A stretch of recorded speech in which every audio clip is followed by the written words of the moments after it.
ବାଲେଶ୍ୱର ସହର ସମେତ ସମଗ୍ର ପୁରପଲ୍ଲୀରେ ମହାଶିବରାତ୍ରି ମହା ଆଡମ୍ବର ସହକାରେ ପାଳନ କରାଯାଇଛି।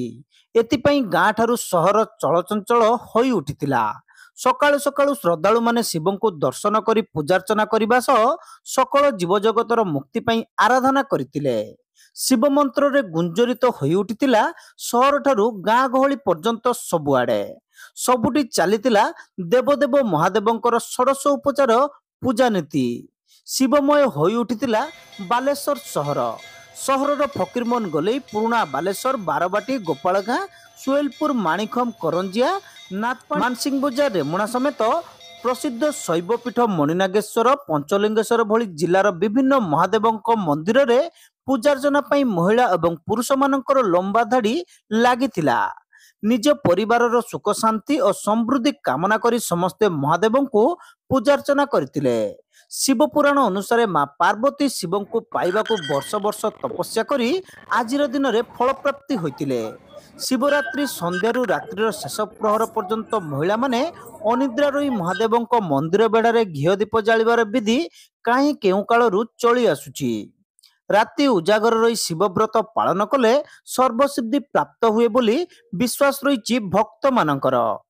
ସକାଳଠାରୁ ଉପବାସ ରହି ମହାଦେବଙ୍କର ପାଦୁକା ସେବନ କରି ମହାଦୀପ ଉଠିବା ପର୍ଯ୍ୟନ୍ତ ସମସ୍ତେ ଅପେକ୍ଷା କରିଥାନ୍ତି।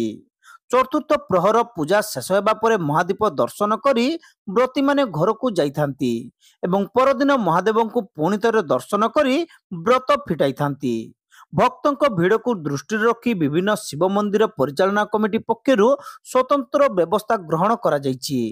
ମହିଳା ଏବଂ ପୁରୁଷ ଭକ୍ତମାନଙ୍କ ପାଇଁ ଅଲଗା ଅଲଗା ବ୍ୟାରିକେଡ୍ ସହ ଭିଡ଼ ନିୟନ୍ତ୍ରଣ ପାଇଁ ପୋଲିସ ପକ୍ଷରୁ ବ୍ୟାପକ ବ୍ୟବସ୍ଥା ଗ୍ରହଣ କରାଯାଇଛି।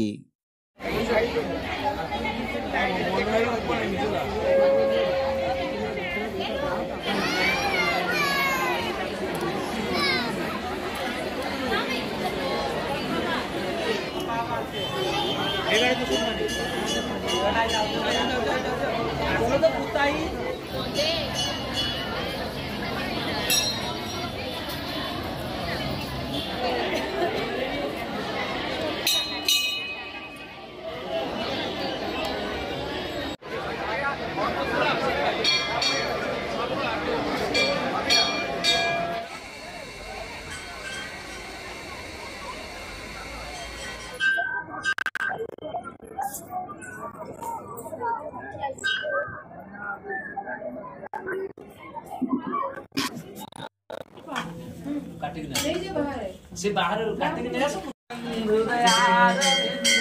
भवं भवानी सहितं भवानी जानवी राम है शिवं पुष्टि